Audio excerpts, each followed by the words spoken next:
చైత్ర శ్రీమాన్ అయం మాస పుణ్య పుష్పితకానన యవ్వరాజ్యాయ రామస్య సర్వం మే ఉపకల్ప్యతాం. పక్కన వశిష్ఠుడు ఉన్నా కూడా ముహూర్తం అడగలేదు.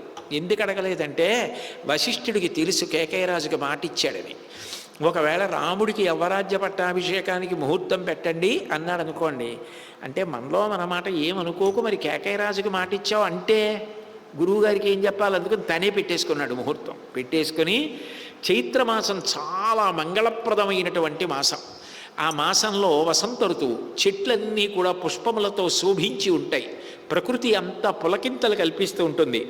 అప్పుడు నేను ఆ చైత్రమాసంలో యవ్వరాజ్య పట్టాభిషేకం రాముడికి పుష్యమీ నక్షత్రంలో చేద్దాం అనుకుంటున్నాను. తెల్లవారితే పుష్యమీ నక్షత్రం, అందుకే రేపే పెట్టేశాడు పట్టాభిషేకం.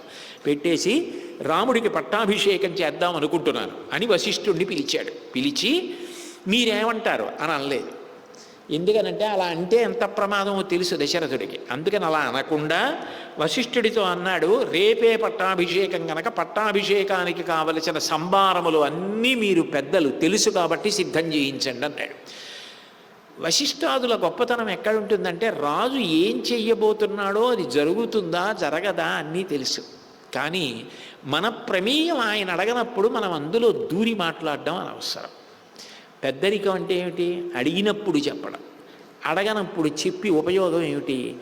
మనం అడగకుండా నన్ను అడిగితేనండి అని అడగకుండా నన్ను అడిగితే నువ్వు చెప్పిన తర్వాత వాళ్ళు మిమ్మల్ని అడగలేదు కదండి అంటే విశ్వామిత్రుడైనా అంతే, వశిష్ఠుడైనా అంతే.